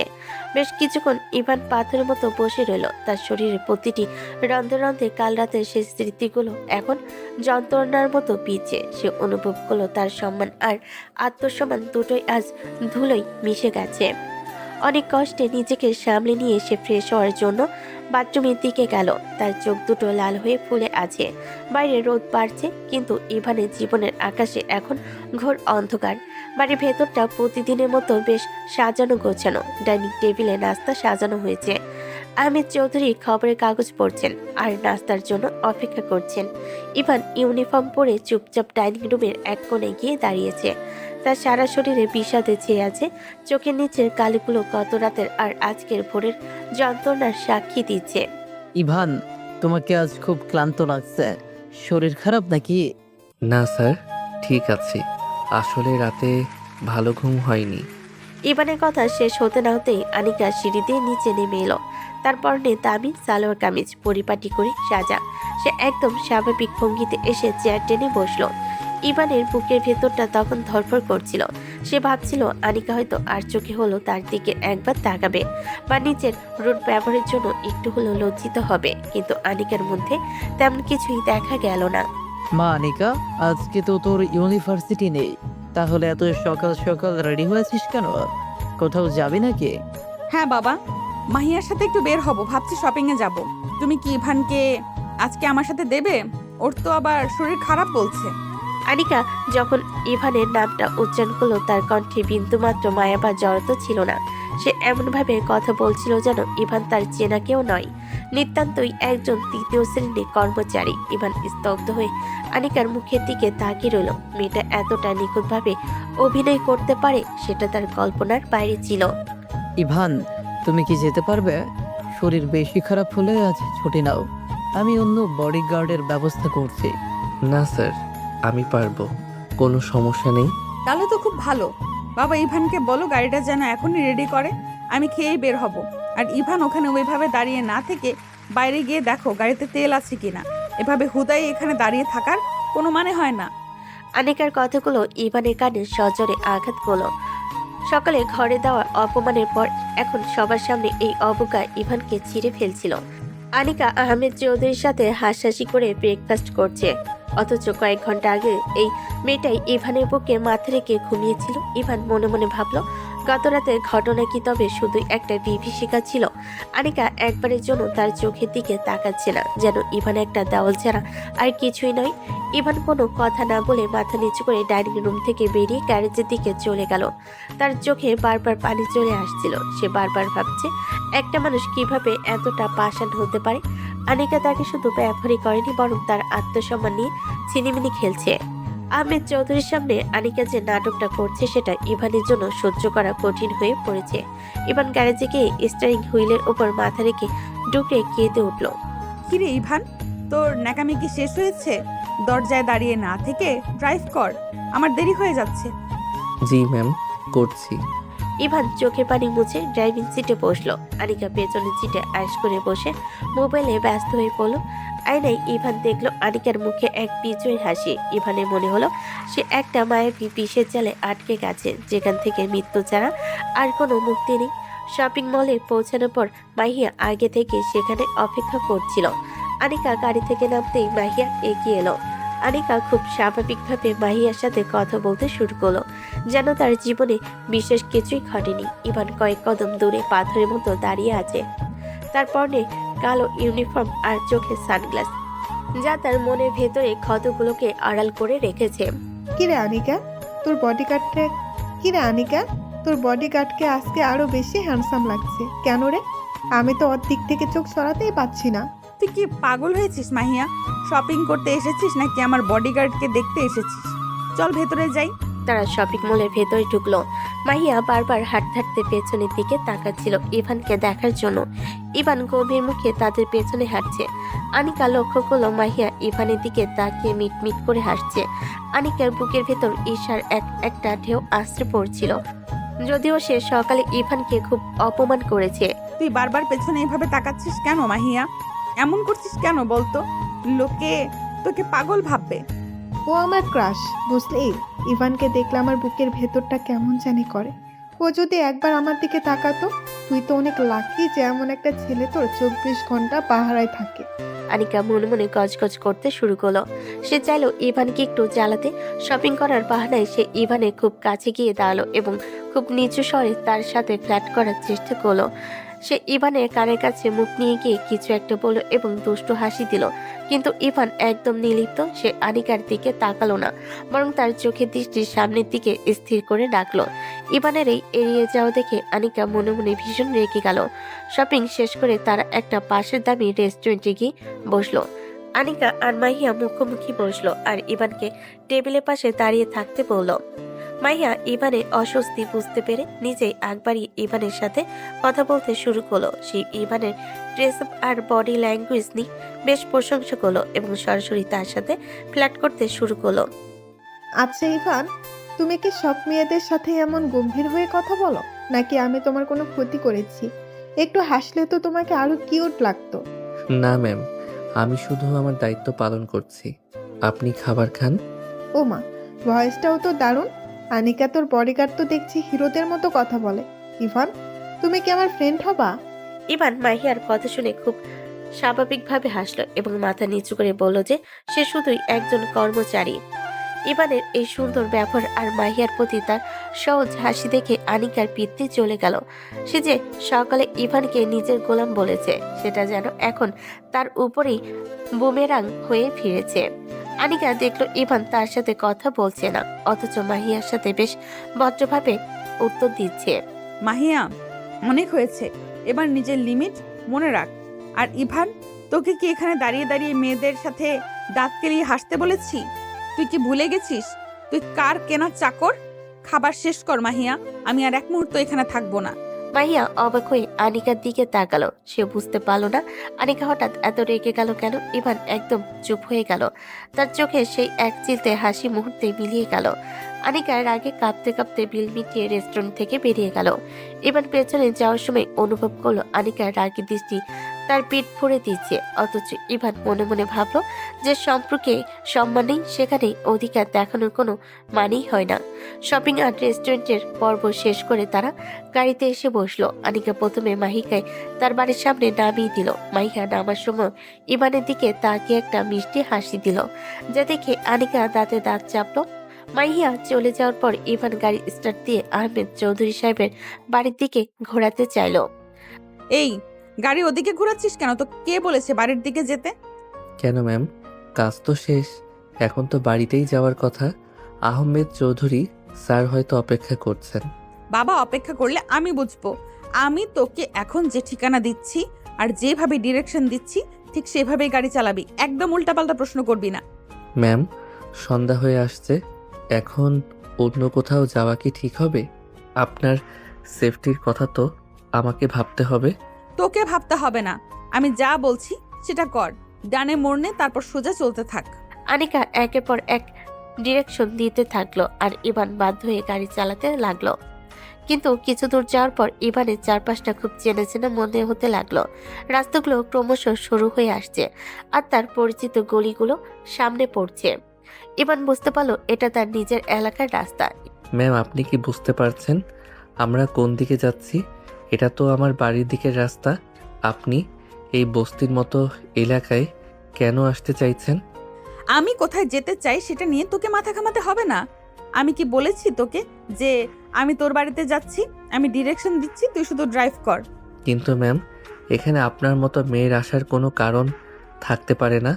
দয়া করে জেদ করবেন না। এখানে পরিবেশ ভালো না, যে কেউ আমাদের দেখে ফেলতে পারে। দেখুক গে, লোকে দেখলে আমার কিছু যায় আসে না। তুই কি ভাবছিস তোর ভাঙাচোরা বাড়ি দেখে আমি ভয় পাবো?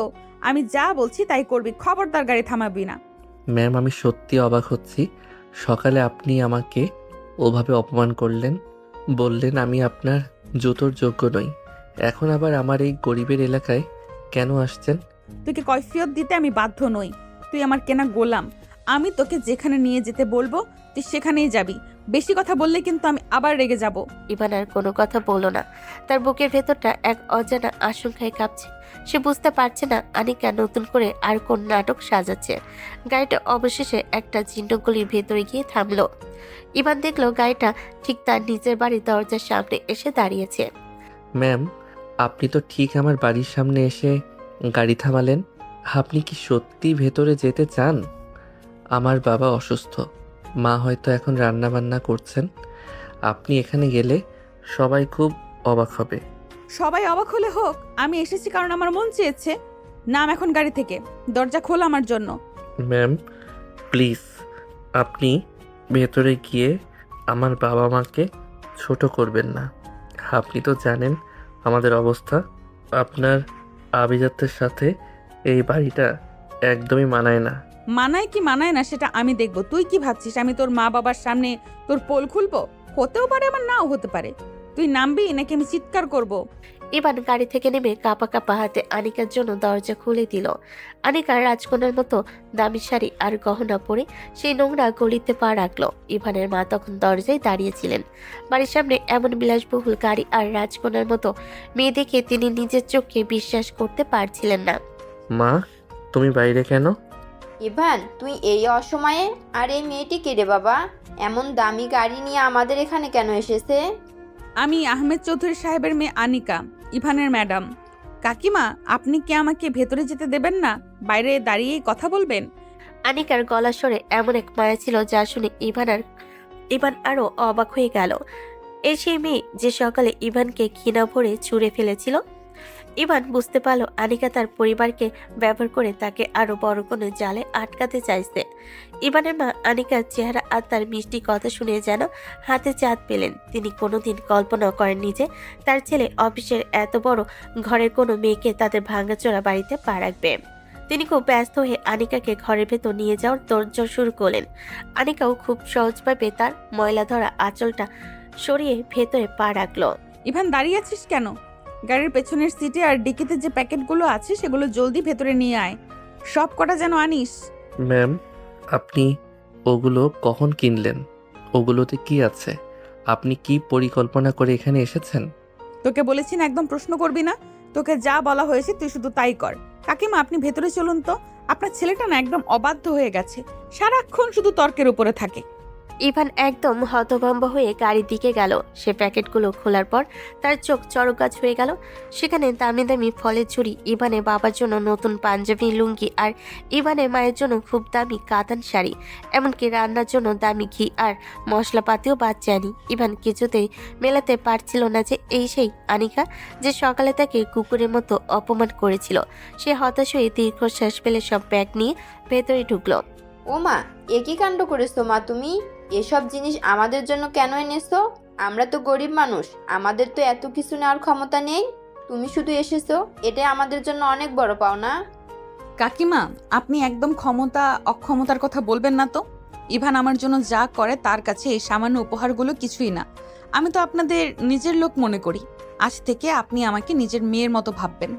আনিকা ইভানের অসুস্থ বাবার বিছানার পাশে গিয়ে বসলো। ইভানের বাবা কঙ্কালাসার হাত বাড়িয়ে আনিকার মাথায় আশীর্বাদ করলেন। আনিকা খুব মমতা নিয়ে তার হাতটা নিজের হাতের মুঠোয় নিল। ইভান দরজায় দাঁড়িয়ে এই অদ্ভুত দৃশ্য দেখছিল।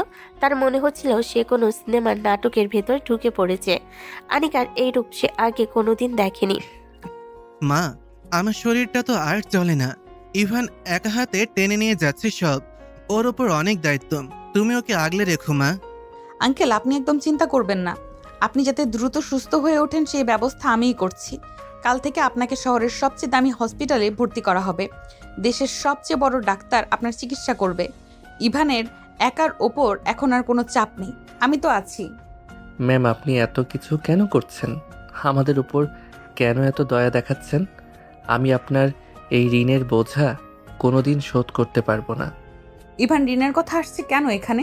তুই আমার জন্য যা করেছিস তার সামনে এই চিকিৎসার খরচ তো কিছুই না। আর মনে রাখিস, আমি তোকে ব্যবহার করি না, আমি তোর দায়িত্ব নিচ্ছি। আঙ্কেল কাকিমার ভালো থাকাটা আমার কাছে এখন সব থেকে বড় ব্যাপার। কাকিমা, আজ কিন্তু আমি আপনাদের হাতে রান্না করা খাবার খাবো। সে কি কথা মা? আমাদের এই গরিবের হাতের মোটা চালের ভাত তুমি খাবে? তোমার কি সইবে মা? সইবে না কেন কাকিমা? মা যে খাবার রান্না করে সেটা কি কখনো খারাপ হতে পারে? আপনি রান্না বসান, আমি আজ পেট ভরে খাবো। ইভান, তুমি এভাবে মূর্তির মতো দাঁড়িয়ে না থেকে হাত মুখ ধুয়ে আয়।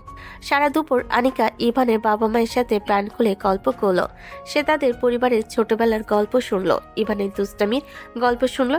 ইভান এক পাশে বসে শুধু অবাক হয়ে দেখছিল এই বদমেজাজি মেয়েটা কিভাবে তার বাবা মার আপন হয়ে গেল। আনিকা যেন আজ তার সব আভিজাত্য বাইরে রেখে এসেছে। সে ইভানের মায়ের সাথে রান্নাঘরে গিয়ে পেঁয়াজ কাটতে সাহায্য করলো।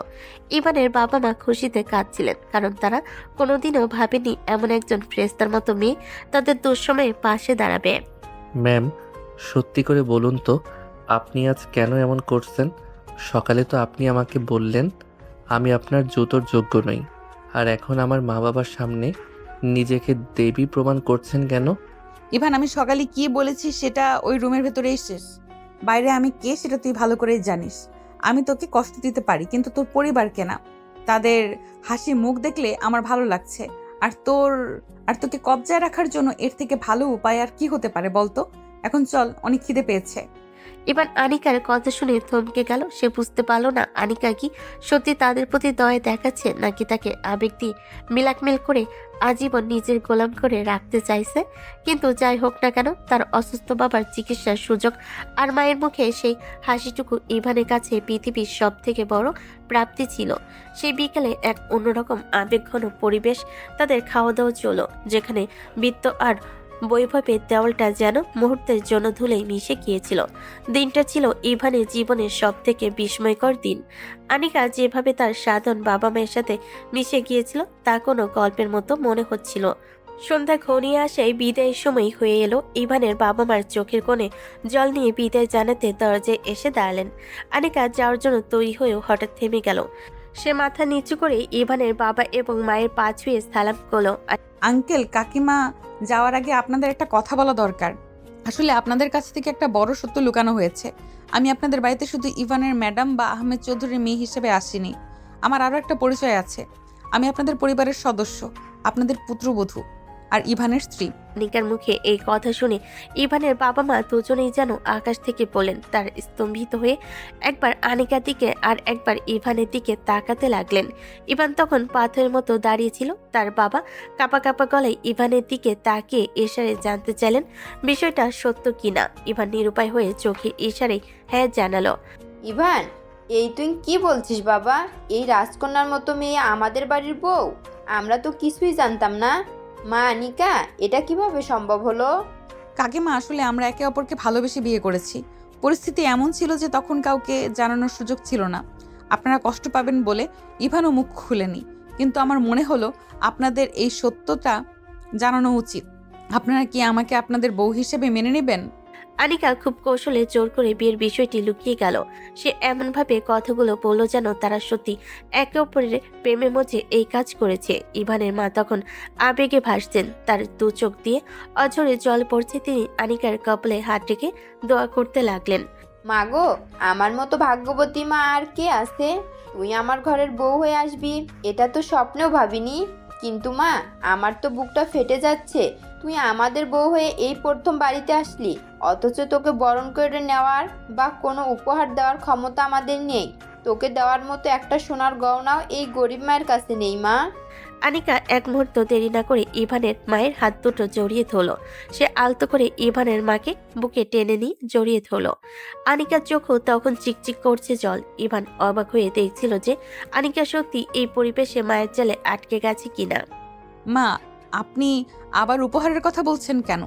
আপনার ভালোবাসা আর দোয়া ছাড়া আমার আর কিছুই চাই না। আপনি আমাকে উপহার হিসেবে দিতে চান তো তাহলে আমাকে কথা দিন, আপনি আমাদের জন্য মন থেকে শুধু দোয়া করবেন, আর কিচ্ছু লাগবে না আমার। ঠিক আছে মা, তোর দাবি সই। তবে আমারও একটা আবদার আছে। তুই এখন থেকে আমাকে কাকিমা বলে ডাকবি না, আমাকে মা বলে ডাকবি। মা ডাক শোনার জন্য আমার কান দুটো তৃষ্ণার্ত হয়ে আছে। আনিকা যখন মা ডাকটা শুনল, সে সরাসরি ইভানের চোখের দিকে তাকালো। ইভানের চোখে তখন জল টলমল করছে। আনিকা ইমোশনাল হয়ে পড়ল। তার দু চোখ বেয়ে গড়িয়ে পড়ল কান্নার নোনা জল। সে জীবনে অনেক বিলাসিতা দেখেছে, কিন্তু এমন অকৃত্রিম ভালোবাসা আর মা ডাকের মমতা আগে কখনো পায়নি। সে মাথা নিচু করে চোখের পানি মুছল। মা আনিকা, আমি তো অসুস্থ মানুষ, কথা বলতেও কষ্ট হয়। শুধু একটা কথাই বলবো, আমাদের ভুলে যেও না মা। মাঝে মাঝে এই বুড়ো মা বাবার কাছে ঘুরতে এসো, তোমার জন্য আমরা পথ চেয়ে থাকবো। আঙ্কেল মানে বাবা, আপনি একদম ভাববেন না আমি আপনাদের কাছে বারবার আসব। আপনাদের সব দায়িত্ব এখন থেকে আমার। ইভান অনেক রাত হচ্ছে, এবার আমাদের চলা উচিত। মা বাবা ভালো থাকবেন আপনারা। এবার নিঃশব্দে আনিকার পেছনে পেছনে গাড়ির দিকে হেঁটে গেল। সে লক্ষ্য করলো আনিকার হাঁটার ভঙ্গি আর মেজাজ এখন একদম শান্ত। ইভানের মা বাবা যতক্ষণ গাড়িটা চোখের আড়াল না হলো ততক্ষণ গলির মুখে দাঁড়িয়ে হাত নাড়ছিলেন।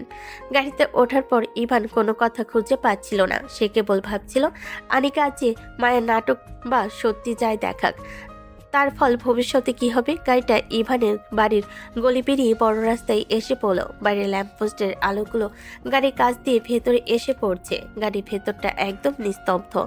আনিকা জানালার বাইরে তাকিয়ে আছে আর ইভান শক্ত হাতে স্টিয়ারিং ধরে সামনে দেখছে, কিন্তু ইভানের মনের ভেতর 1000টা প্রশ্ন ঘুরপাক খাচ্ছে। সে আর নিজেকে সামলাতে পারল না। ম্যাম, একটা কথা জিজ্ঞেস করব? আপনি আসলে কি চান সেটা কি একবার বলবেন?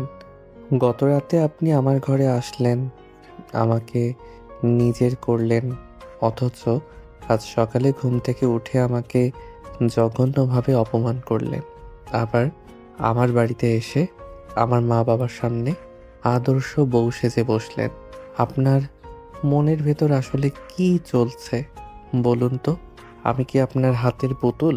আনিকা এতক্ষণ বাইরের দিকে তাকিয়ে থাকলো। ইভানের কথা শুনে ধীরে ধীরে তার মুখের দিকে মুখ ফেরালো।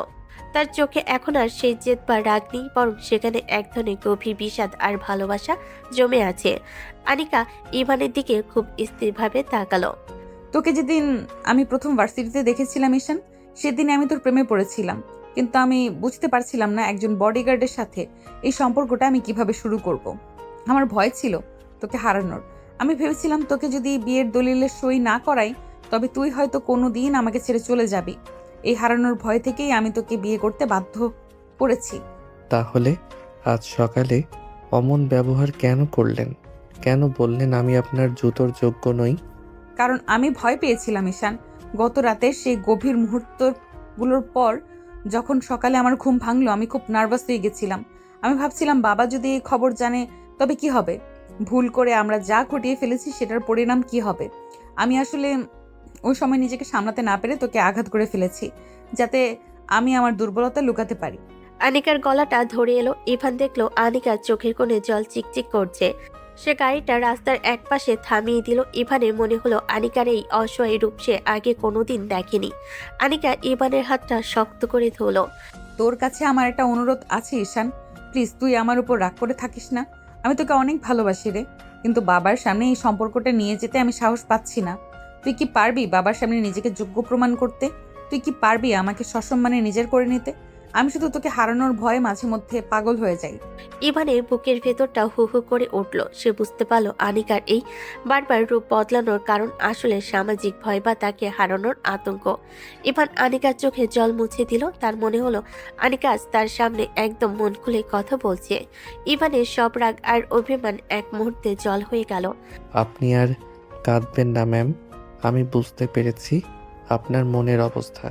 আমি আপনাকে কথা দিচ্ছি, আমি এমন কিছু করে দেখাবো যাতে আপনার বাবা আমাকে তার জামাই হিসেবে মেনে নিতে দ্বিধা না করেন। আমি আপনাকে সসম্মানে সবার সামনে নিজের করে নিয়ে আসব। আপনাকে আর কোনো দিন মানুষের আড়ালে বা নিজের ঘরে লুকিয়ে চোখের জল ফেলতে হবে না।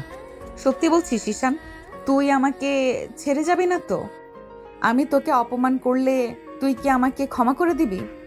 আপনি আমাকে নিজের করে নিয়েছেন ম্যাম, এখন থেকে আপনার সবটুকু দায়ভার আমার।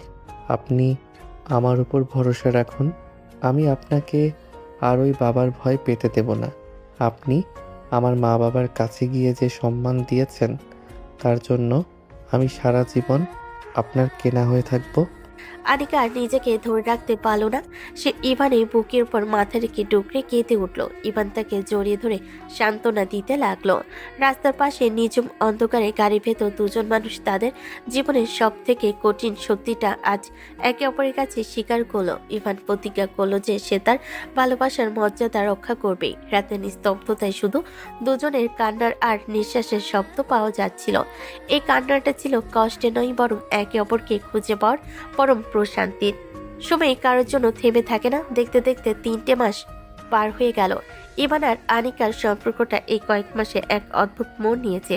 তারা লোকচক্ষুর অন্তরালে একে অপরকে গভীরভাবে ভালোবেসে ফেলেছে। ইভান নিজেকে যোগ্য করার জন্য আপ্রাণ চেষ্টা চালিয়ে যাচ্ছে, কিন্তু সুখের দিনগুলো যেন হঠাৎ করেই কালো মেঘে ঢেকে গেল। একদিন বিকেলে আহমেদ চৌধুরী ড্রয়িং রুমে বসে আনিকাকে ডেকে পাঠালেন। মা আনিকা, তোর জন্য খুব চমৎকার একটা বিয়ের সম্বন্ধ এসেছে। ছেলে এবারের বিসিএস পরীক্ষায় উত্তীর্ণ হয়ে অ্যাসিস্ট্যান্ট পুলিশ কমিশনার হিসেবে জয়েন করেছে।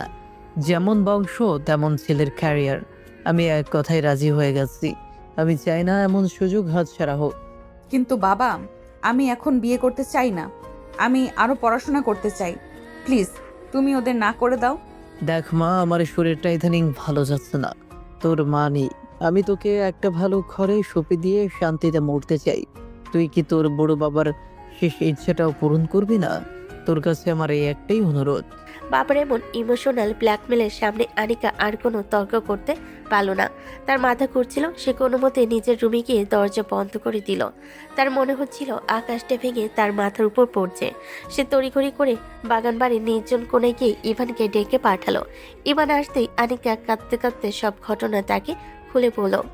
ম্যাম, আসলে এটাই হওয়ার ছিল। আপনি বড় ঘরের মেয়ে, আপনার জন্য তো এমনই রাজপুত্র আসবে। ছেলে পুলিশ অফিসার, তার অনেক সম্মান। আমার মতো বডিগার্ডের সাথে আপনার কোনো ভবিষ্যৎ নেই ম্যাম। তুই এসব কি বলছিস ইভান?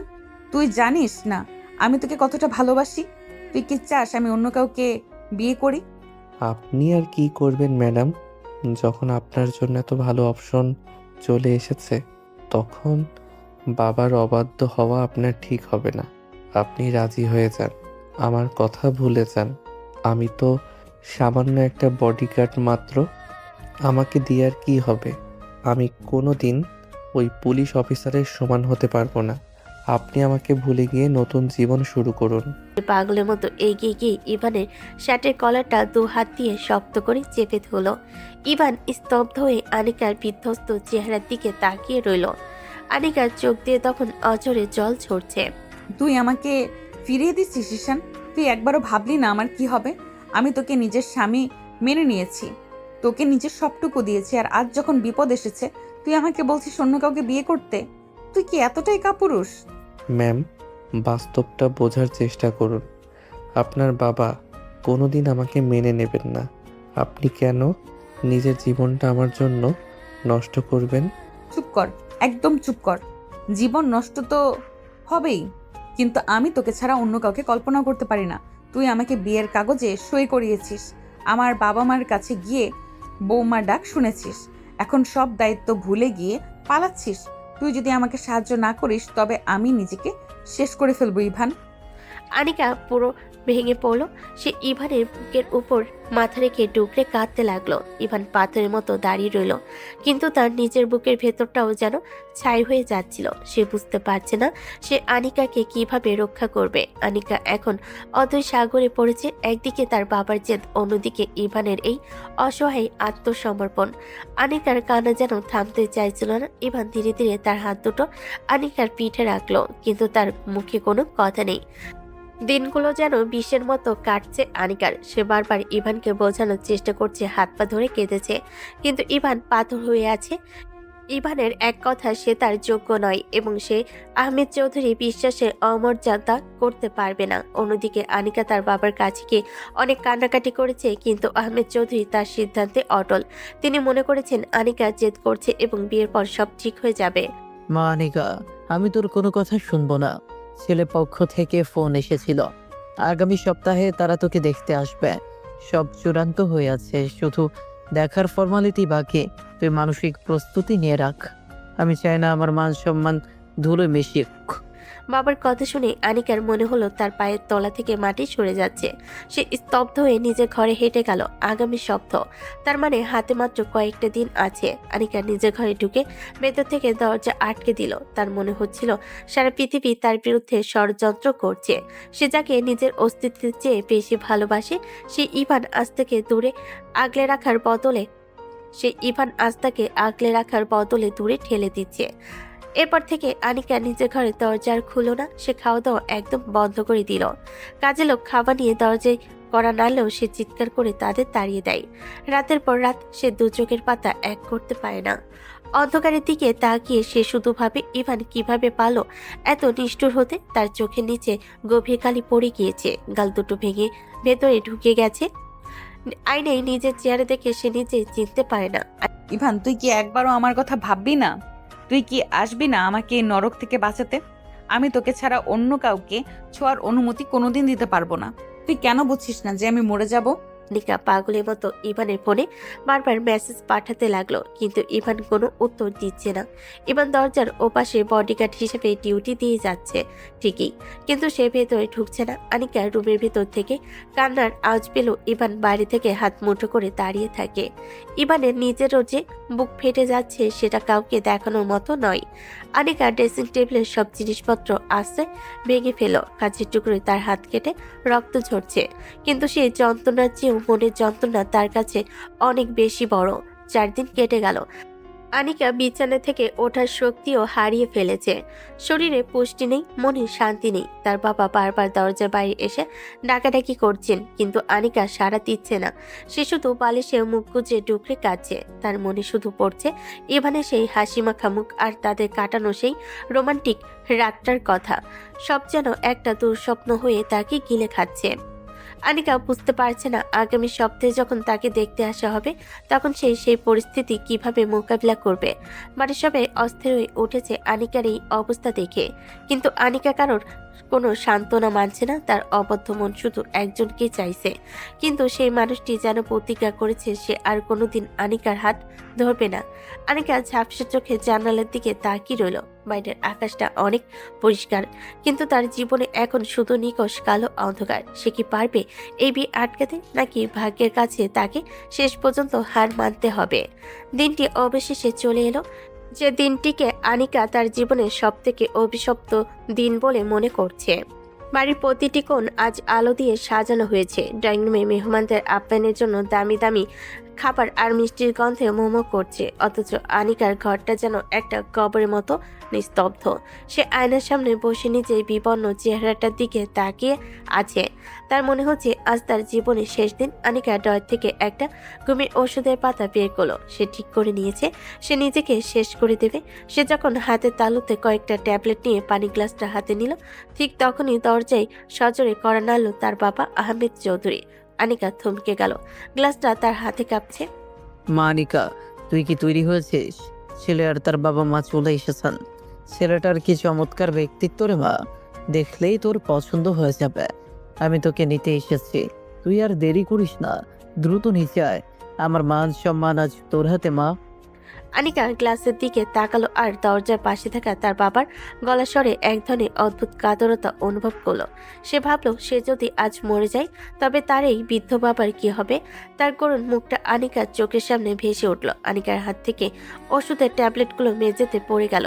সে আজ মরতে পারল না, কিন্তু সে মনে মনে একটা কঠিন সংকল্প করলো। বাবা, আজ তোমার মুখের দিকে তাকিয়ে আমি নিজেকে শেষ করলাম না, কিন্তু এই অপমানের গ্লানি নিয়ে আমি বাঁচতে পারবো না। আজ রাতের অন্ধকার নামলে আমি চিরকালের জন্য সব ঝামেলা শেষ করে দিব। তখন আর আমাকে জোর করার মতো কেউ থাকবে না। ঠিক এমন সময় মাহিয়া রুমে ঢুকলো। মাহিয়া দেখলো আনিকার চোখ দুটো রক্তবর্ণ হয়ে আছে।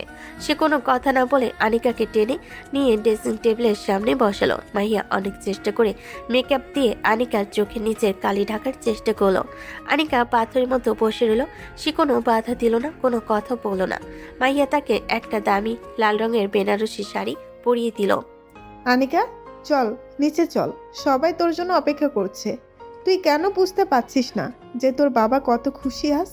অন্তত ওনার দিকে তাকিয়ে একটু হাসার চেষ্টা করিস। আনিকা মাহিয়ার হাতে ভর দিয়ে ধীরে ধীরে সিঁড়ি দিয়ে নিচে নামতে লাগলো।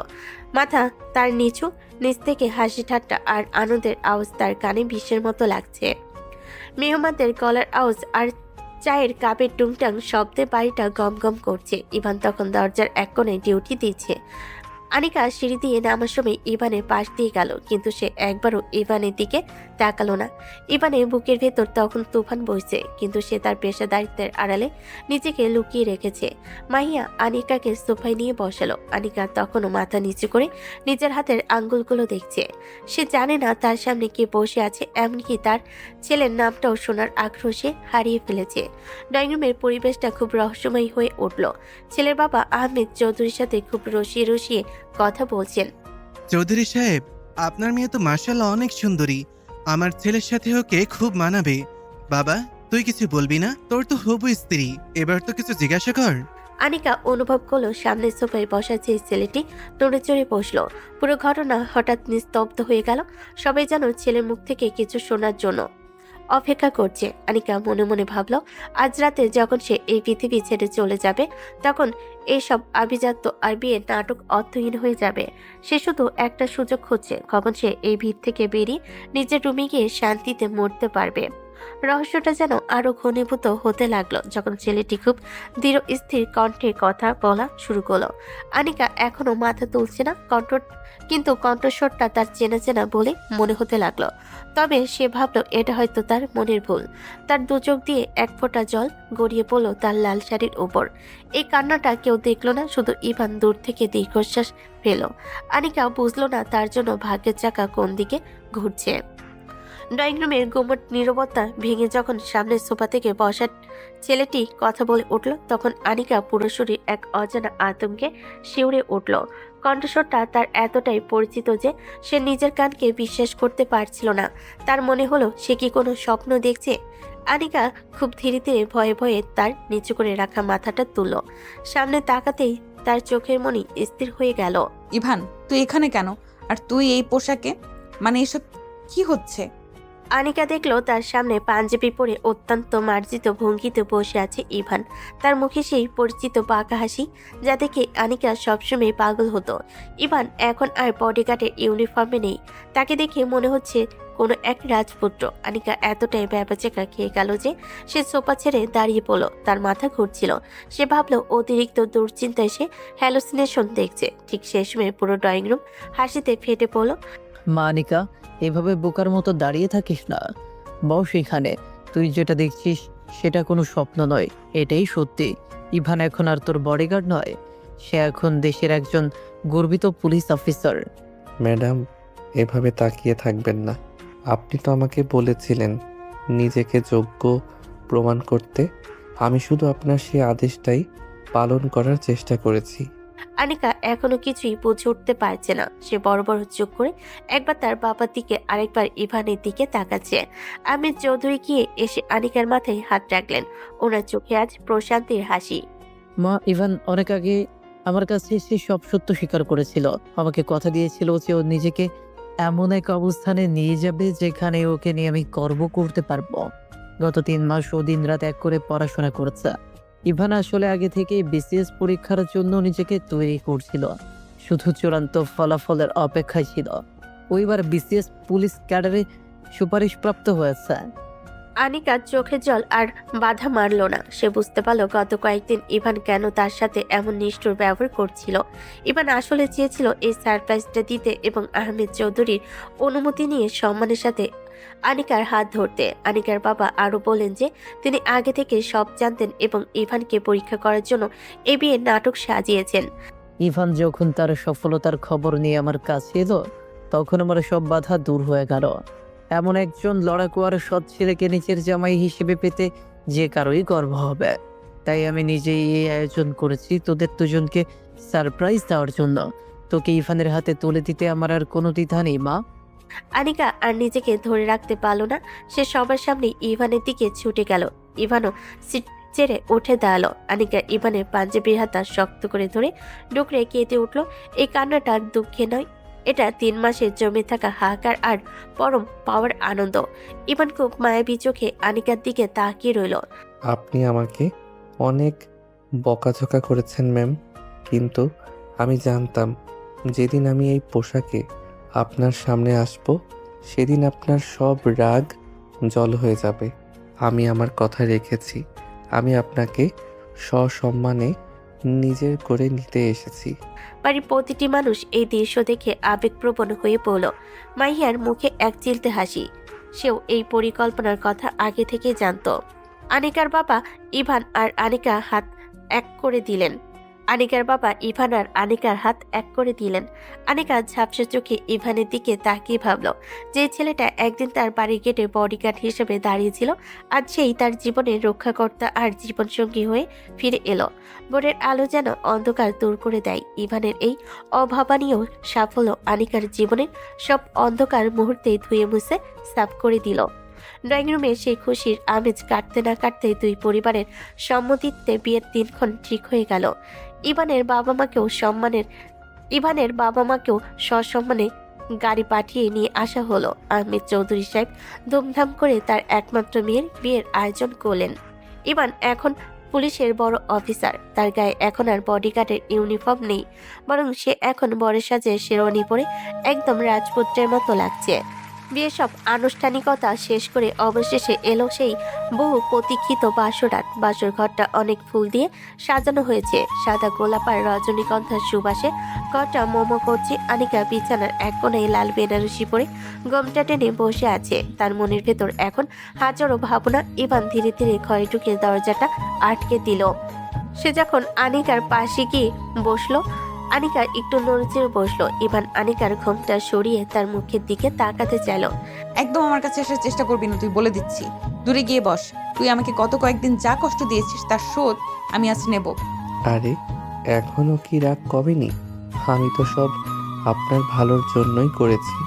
আপনি তো বলেছিলেন আমাকে সসম্মানে নিজের করে নিতে, তাই একটু নাটক করতে হয়েছে। নাটক? তুই জানিস না ওই নাটকের চক্করে আমি কয়দিন না খেয়েছিলাম? আমি তো মরে যাচ্ছিলাম। তুই একবারও এসে বললি না যে তুই আমাকে কতটা ভালোবাসিস। উল্টো আমাকে অন্য কারোর কাছে বিয়ে দিতে চেয়েছিলি। আমার কাছে আসার একদম চেষ্টা করবি না, আমার কাছে আসার একদম দরকার নেই। ইভান মুচকি হাসলো। সে জানতো আনিকা অনেক রেগে আছে। সে আলতো করে আনিকার দু হাত নিজের হাতের মুঠোয় নিল। আনিকা হাত সরিয়ে নেওয়ার চেষ্টা করলো, কিন্তু ইভান আজ ছাড়ার পাত্র নয়। সে আনিকার চোখের দিকে তাকিয়ে খুব নরম গলায় কথা বলতে শুরু করলো। আপনি কি সত্যি চান আমি দূরে থাকি? এই দিনটার জন্য আমি কত কষ্ট করেছি তা কি আপনি জানেন না? সারা রাত জেগে পড়াশোনা করেছি শুধু আপনার যোগ্য হওয়ার জন্য। আমাকে আর ওভাবে দূরে থাকতে বলবেন না প্লিজ। অলরেডি তো একটা দিন আমার কাছে এসেও আপনি অনেক দূরত্ব তৈরি করেছিলেন। সেই যন্ত্রণার চেয়ে মৃত্যু অনেক ভালো। ওরে আমার দরদি রে, এখন তো পুলিশের বড় অফিসার হয়ে গেছিস, এখন তো আমাকে আর পাত্তা দিবি না, তাই না? আপনি আমার মালিক ছিলেন, এখন আপনি আমার অর্ধাঙ্গিনী। আমার পুরো পৃথিবীটা এখন আপনাকে ঘিরেই। আপনাকে ছাড়া আমি এক মুহূর্ত থাকতে পারবো না। প্লিজ আনিকা, আমাকে আর দূরে ঠেলে দেবেন না। আমি কথা দিচ্ছি আর কোনোদিন আপনাকে এক ফোঁটা চোখের জল ফেলতে দেব না। আনিকা যখন ইভানের চোখে মায়া দেখল, তখন তার সব রাগ এক মুহূর্তে জল হয়ে গেল। সে আর নিজেকে সামলাতে পারল না। আনিকা ইভানের বুকের উপর ঝাঁপিয়ে পড়ল এবং তাকে শক্ত করে জড়িয়ে ধরল। ইভানের বুকে সেই চেনা ধকধক শব্দটা আজ অনেক বেশি শান্ত আর আপন মনে হচ্ছে। ইভানও পরম আবেশে আনিকাকে নিজের বাহুবন্দী করে নিল।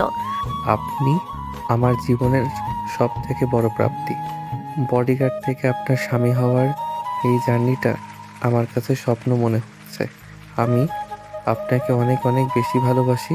আর কখনো আমাকে ছেড়ে যাবি না তো? ওই পুলিশ অফিসারের ভাব নিয়ে আমাকে ভয় দেখাবি না তো? কোনো দিন না। পুলিশ অফিসার তো সবার জন্য, কিন্তু আপনার কাছে আমি সেই পুরনো ইভানই থাকব, যে সবসময় আপনার সুরক্ষায় নিজেকে বিলিয়ে দেবে। বাসর ঘরের মৃদু আলোতে দুই ভালোবাসার মানুষের মিলন হলো।